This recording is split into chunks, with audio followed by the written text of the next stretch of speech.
Welcome to the Spirit of a Badass, where we celebrate stories of courage, hope, and resiliency. I'm your host, Alecia Jacobson. Hello, hello, hello, my badasses. How are you today? Thank you for tuning in. I have a little different setup today. I'm actually sitting on the floor. So hopefully the sound is all right. But if you follow me on social media and see the reels that I post, I have moved from my desk, my desk has moved all over since the 2020 times. And we have this little nook area that I have, not a big desk. It's like a rolling desk because I have given my desk away to the children. And I don't actually have a chair for it because my treadmill is right next to it also. So I have to, every time I come back here, I have to move a chair in and out. And I did not want to do that today.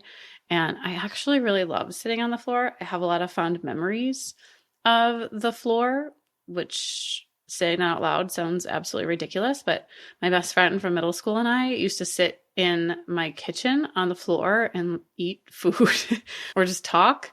And sometimes I just like sitting on the floor, and then I do that. Anyway, I'm recording from the floor today. So welcome to my floor. Before I get started, I actually want to invite you. I have a winter planning session that is taking place on November 17th in Verona, Wisconsin. So if you are listening and you are local, I would love to invite you to that. It's going to be from 9:30 to 12:30 on November 17th. And what are we going to do? We are going to plan for the winter season. That looks like you can do some goal setting. You can take from last week's episode on how to chill the fuck out and figure out how to incorporate that into your life.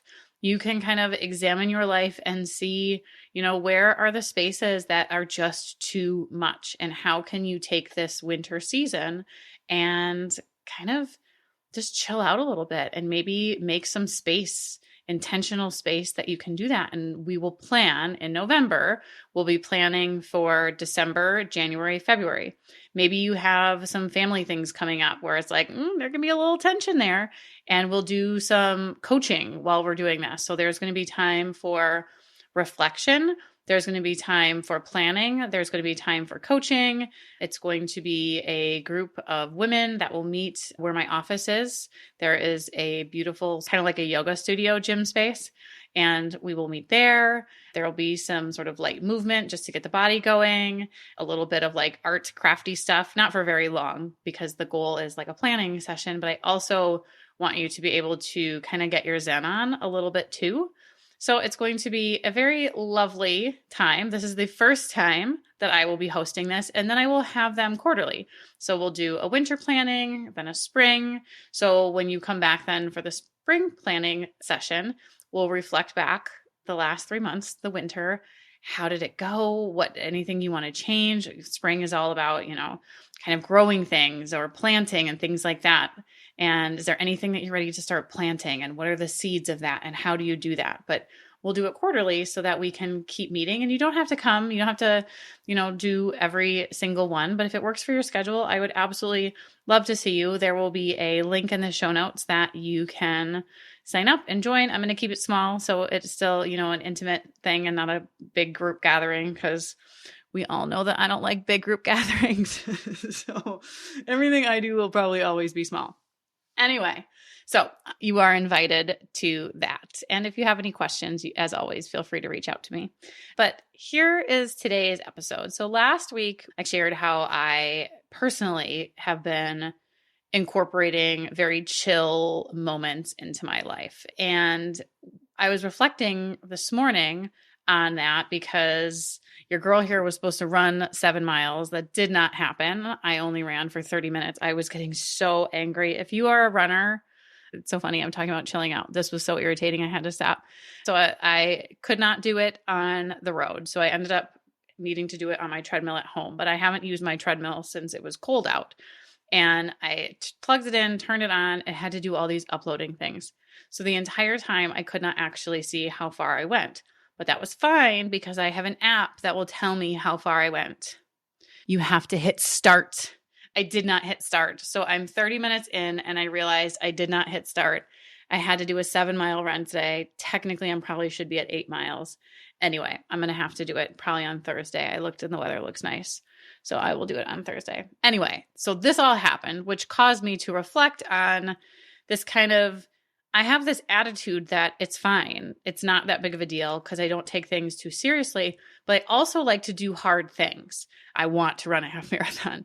I mean, okay, I don't want to run a half marathon. Like truly, this is not my thing. I've done it before, but I like to do a lot of things like that are seemingly difficult, that maybe not a lot of people will do when you look at the overall population. But I like to do things like that just to push myself a little bit. When life gets a little stale or boring and I need to add a little spice to it, I will do something that is challenging myself a little bit.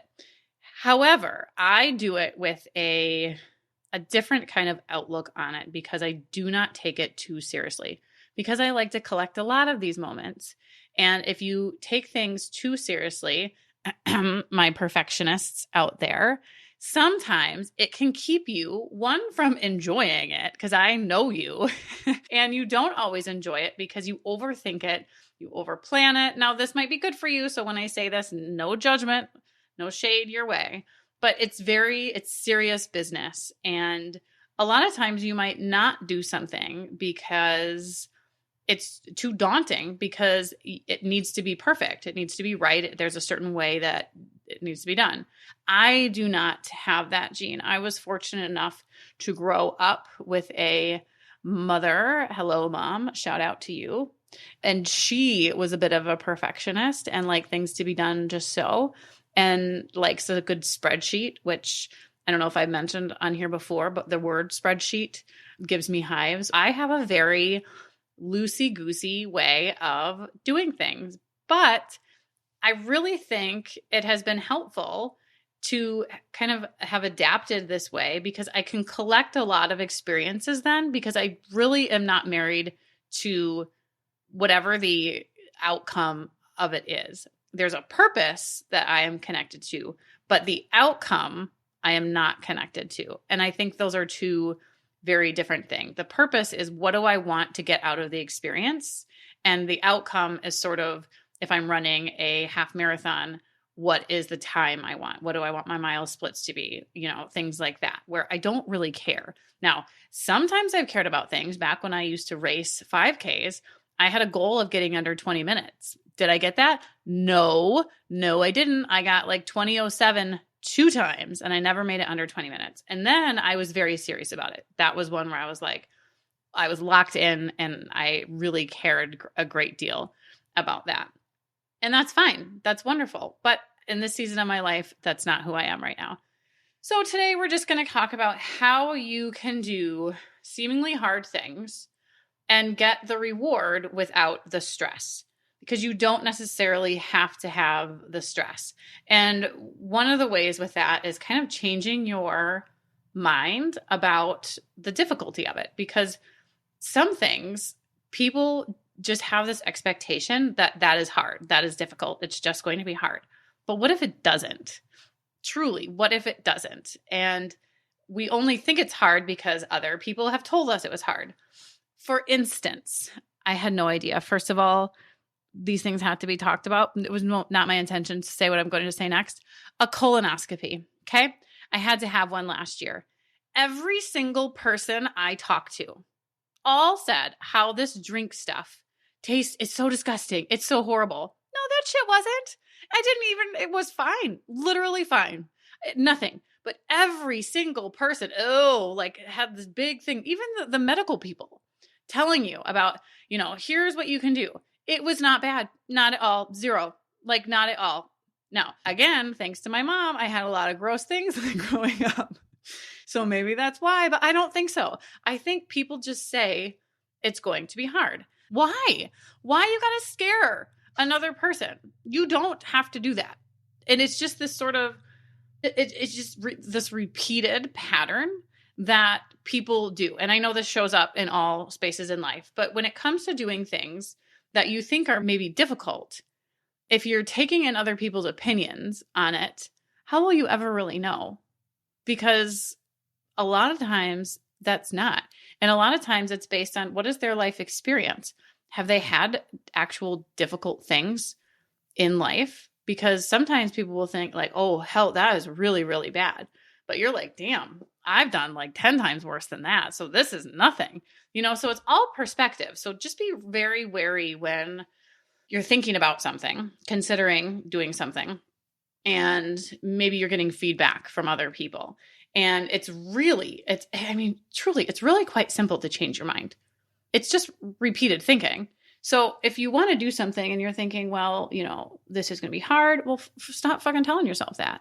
Like, just don't tell yourself that. When I'm doing this half marathon training, I jokingly, especially on social media, to people, I have a friend that I exercise with. I complain the entire time. The entire time. Is it really that hard? No, but I just like to complain about it. But I could very easily be like, this is fun. Now I would be lying, but it's this sort of like, it's kind of walking this line between that toxic positivity, which guilty 10, 15 years ago, so guilty of that. And this sort of, if you keep repeating the same thing to yourself, that something is going to be hard, well, then it's going to be hard. But you can just omit saying it. Just say nothing. Just if you start thinking about how difficult it's going to be, just change your freaking mind. Just like a toddler in Target. Just, oh, let's go look over here and start changing your mind that way. You don't have to be like, oh, this is going to be so fun, because no, it fucking isn't. It's not. I will tell you though, was it the last marathon? Maybe 2 marathons ago. I documented that.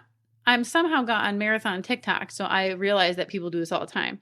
I did not know that was a thing, and maybe it wasn't back then. I don't know. This was like 5 years ago. But I took pictures at every mile. There was some sign that talked about just funny things. I just made it fun. And it wasn't serious for me. So you can do hard things. And if you have the right mindset around it, it can be fun. It can be enjoyable. It doesn't have to be hard. Next one is simplifying it. So I'm doing this half marathon right now. You can Google half marathon training, and man, that shit's a lot. And those people are probably serious about it. Me, not so much. I'm looking, what are the long runs I have to do? Are there any I can skip? And up until like last week, I ran 6 miles. Before that, I had only run 3 miles. But I was like, well, I'm a couple weeks behind. So no, not every body can do that. Not every person can physically do something like that. You might have to build up. But when I have trained in the past, how much can I hack the training plan? Do I actually have to do 4 or 5 runs a week? Because I ain't got time for that. I don't want to make time for that. Not only do I not have it, I don't want to make time for that. But I'm running this with my friends. I want to have that experience. I want to have the kind of banter leading up to it. That stuff is enjoyable to me. And that's all that's important to me. So if I can kind of simplify, take a look at what the plan is, and can I simplify that? Another one is I started, this is ridiculous, and I will check back in, because if you have done this, maybe you will be laughing at me. I yesterday started making a sourdough bread starter. Now, I know this was very trendy back in 2020. I, however, did not get on that bandwagon. I even had somebody gift me a starter, and I was like, no, this seems way too difficult, way too hard. And I was scrolling on TikTok this weekend, and I found this lady that her whole message is, if you are afraid of doing this, or you don't want to do it because you think it's too hard, I'm going to just simplify this shit for you. I'm not going to give you information you don't need to know. You're going to take 1 cup of flour, you're going to add a cup of filtered water, and you're going to stir it with a wooden stick. I'm not going to give you any more information than you need. She's like, there are plenty of people out there if you want to know the science or why or what's coming. She goes, I'm not going to even tell you what's coming in day 2. You don't need anything else. You just need what we did today. And she doesn't give you any more information than you need. And I'm like, yes, you are speaking my language, because I truly don't care. I don't need any other information when it comes to certain things.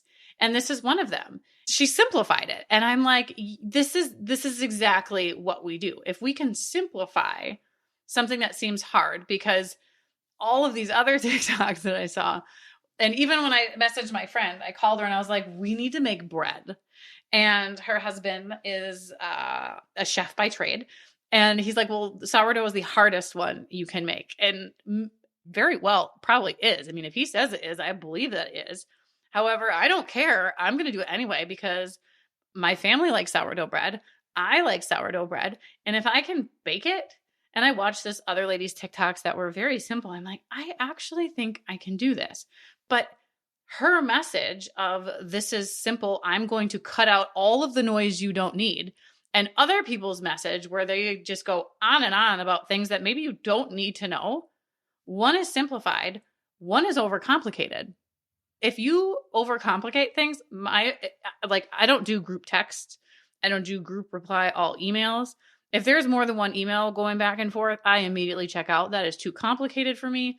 I will resist that until the latest possible time because no thank you. My brain is like, I got enough shit happening in here, not doing this. So if that is you, I mean, this idea of how can you do a hard thing and simplify it down to what do I need today? What do I need tomorrow? And don't think about tomorrow until you need that. You can have your kind of plan laid out, but you're only going to look as far as you need to. You're only going to sort of do that base level, and then you can build on that. Now, this doesn't work with everything.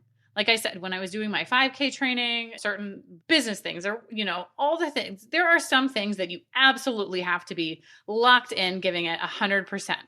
But for these kind of fun, frivolous, not really frivolous, but they fill your soul. They create conversation. They create connection. They calm your mind and your body. There's so much value to doing these type of activities.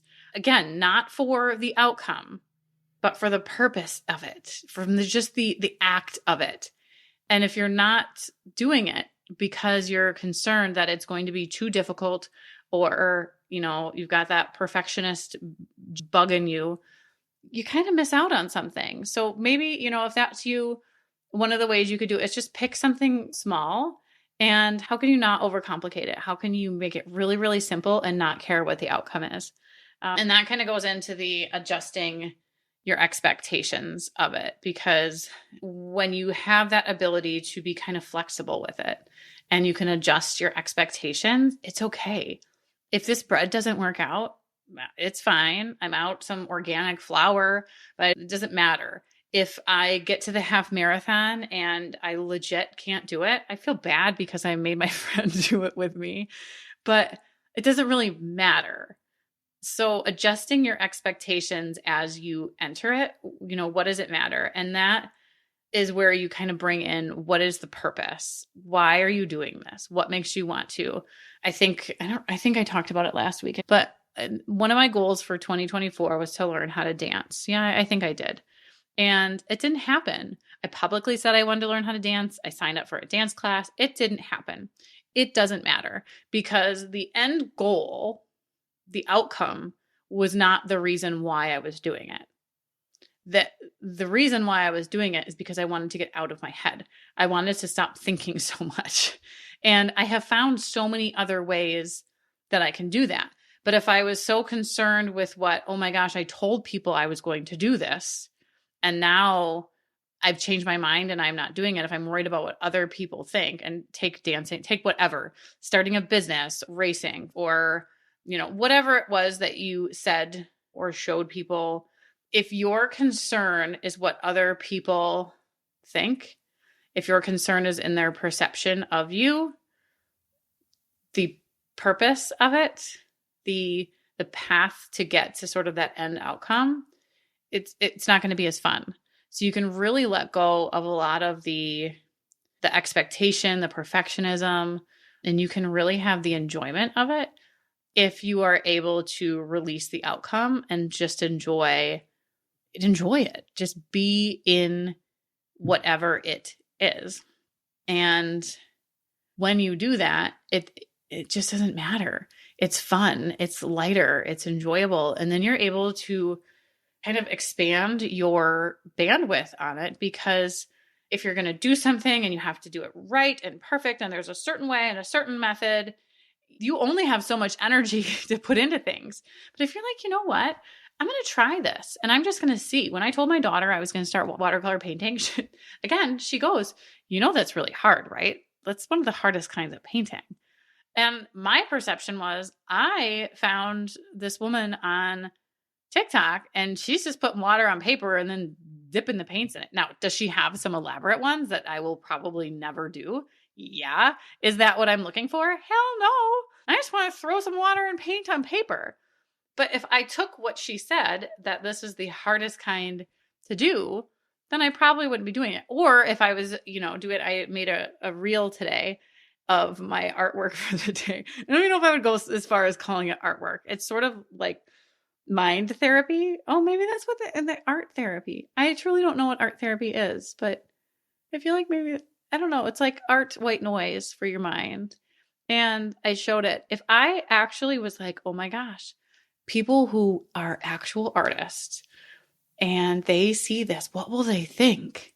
Are they going to be judging me? They're going to think, I mean, it truly looks like something one of my children would do. I'm just drawing lines and dots and circles, but it's so good for my mind. It literally is just white noise for my mind.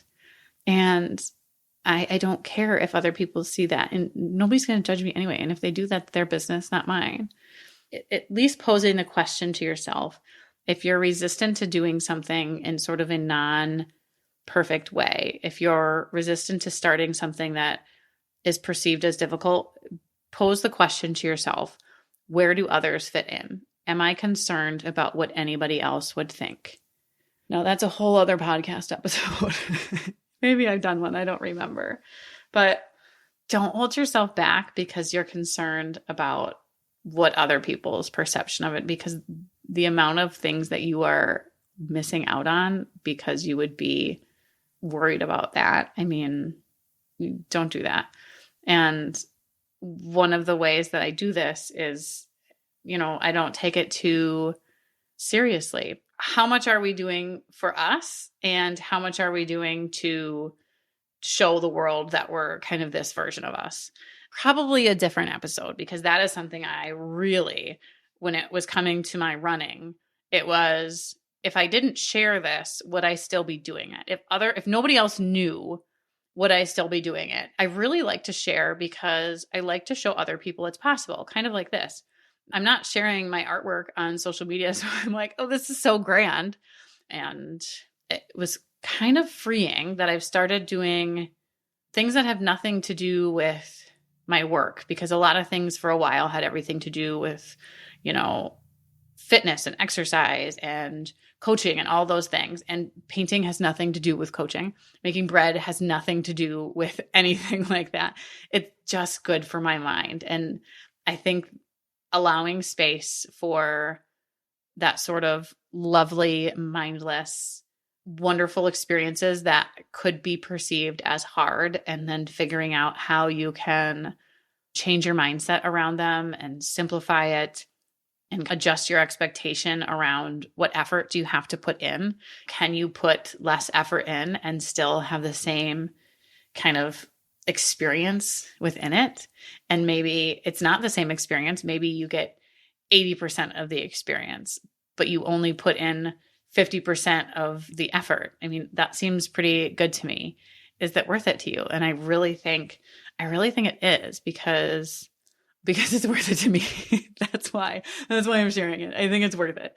There's just been so many lovely life experiences that I've had in the last year. And let me just say, this is not a new way of thinking for me. I have always had this, when I opened a business, people are like, oh, it's so hard. And I was always like, I don't actually think it was hard.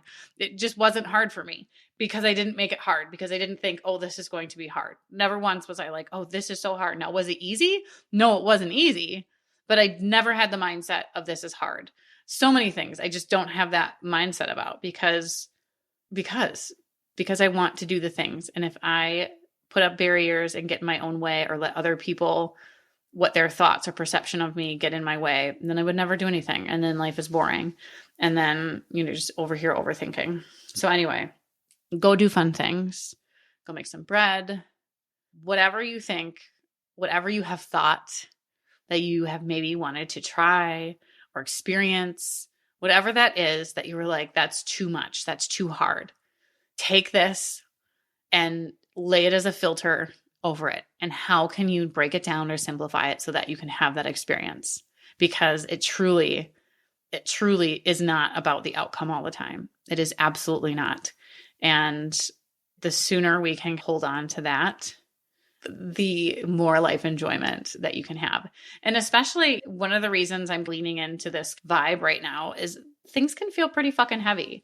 And if you can kind of create this sort of fun, lighthearted, bubble, it makes the heavy things less heavy because you're able to kind of shoulder it even better. So I hope you go out and do these things. And I've gotten some messages about what people have said that they do to chill the fuck out. And I would love to hear, what you do to chill out, but then also if there has been something that you have wanted to do, but maybe you've had this perception of it's too hard, it's too much, there's too many tasks involved in it. I would love to hear how you can simplify that, and then let me know what you do, because nothing would make me more happy. When I hear those things, it's like, yes, I want to put out more so that I can help you and support you and do all these things. So I would really just love to hear that. And if you are listening and you love the podcast, I would really appreciate it if you went ahead and you can give a review on Apple and Spotify and give those stars on there, or share it with a friend. That is another way that you can support. Take a screenshot of it and tag me, post it on social media on your stories. I would love, love, love it. All right, go do the wonderful things and enjoy them. Spirit of a Badass is a Lit Path Studios podcast and is produced by Jamie Gale and Alecia Jacobson. Music by Shane Ivers. We'll be back with another inspiring interview. Until then, keep your spirits high and your energy badass.